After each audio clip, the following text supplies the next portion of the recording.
రాజుల మొదటి గ్రంథం 3:3 ఉంటుంది, దేవుణ్ణి ప్రేమించాడంట పెదలు. రాజుల మొదటి గ్రంథం 3:3 ప్రారంభంలో ఎవరిని ప్రేమించాడు అక్క? చెప్పాలి, ఎవరిని ప్రేమించాడు? దేవుణ్ణి ప్రేమించాడంట. ఇప్పుడు 11 ఎవరిని ప్రేమిస్తున్నాడు? స్త్రీలని. ఎంతమందిని అక్క? అవసరం ఎంతమంది? అసలు ఒక ఆవిడతోనే ఆగలేకపోతున్నాం కదా. అయ్యగారు నాకు పెళ్ళైంది, నన్ను కూడా కలుపుకోండి. ఒక ఆవిడే ఆడిచ్చేస్తుంటే ఈ 1000 మంది ఇలాగా.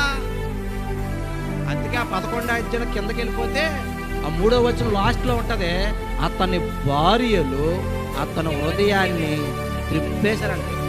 ఈరోజు స్త్రీ పురుషుడిని ఏం చేస్తుంది చెప్పాలి? మీరే బాగా చెప్తారు బెదర్ గారు, గడ్డ చేసిన బెదర్ గారు. అక్క ఎక్కడ ఉందా? జాగ్రత్త, మరి నేను ఇప్పుడు వెళ్ళిపోతాను, కాసేపు గంటదా, ఆ తర్వాత మరి నీకు ఎలా ఎవరా అక్క? చేతక్క మాట్లాడదేవుడు. దేవుడికి స్తోత్ర. ఆయనే బాగా స్పందిస్తున్నాడు, ఆయనే బాగా చెప్తున్నాడు.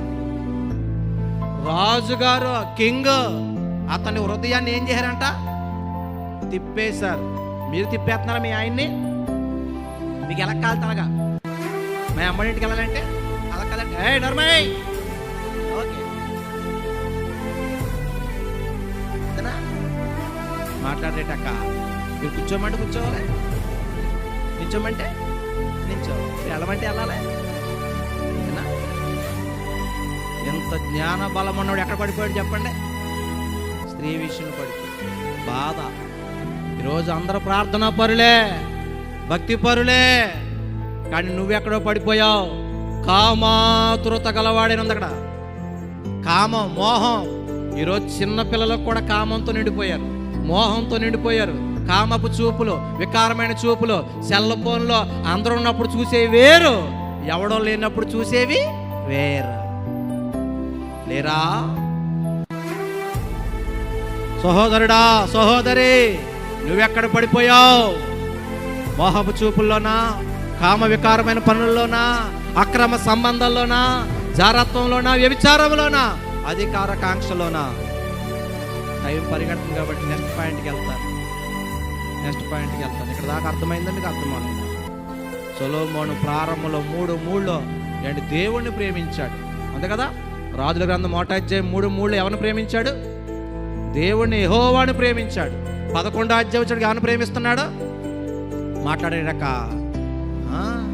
ఒకప్పుడు అదే సొలొమోను మహారాజు 6:38 యెహోవా మందిరాన్ని కట్టాడు.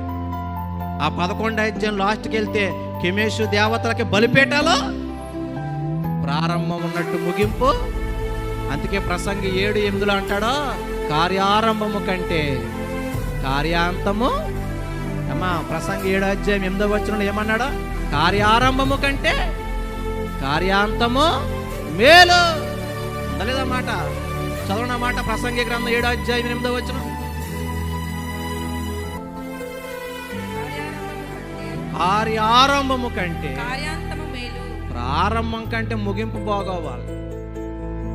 సంసేను ప్రారంభంలో నాజీరు చేయబడినోడు, ప్రతిష్ఠ చేయబడినోడు. అమ్మ వినాలే, దేవుడి కోసం యుద్ధాలు చేసినాడు, కానీ ముగింపు బాగుందా? లూసిఫర్ ప్రారంభంలో దేవుని ఆరాధించే గ్రూప్కి నాయకుడు, అవును కదా, అభిషక్తుడు, బలవంతుడు, తేజో నక్షత్రం, వేకువ చుక్క. అయ్య బాబోయ్, మామూలుడు కాదు. ముగింపు బాగుందా? మాట్లాడలే. సొలొమోను ప్రారంభం 3:3 యెహోవాను ప్రేమించాడు. 11 చూస్తే ముగింపు బాగుందా? ఒకప్పుడున్న ప్రార్థన జీవితం పుణ్యకుందా? ఒకప్పుడున్న భక్తి పుణ్యకుందా? ఒకప్పుడు తెల్లవారుజాము లేచి ప్రార్థన చేసావు, ఒకప్పుడు పాటలు పాడావు, ఒకప్పుడు ప్రార్థన చేసావు, ఒకప్పుడు సంఘం అంటే పరిగెత్తుకొచ్చావు, పరిచర్య చేసావు, దైవజనుల మాట విన్నావు, లోబడ్డావు. కానీ రాను రాను ఏమైపోయారు? ముంగమూరి దేవదాసయ్య గారు అన్నారు, విశ్వాసులు అంటే విశ్వాసం చేసి చేసి పిశాసులు అవుతారంట.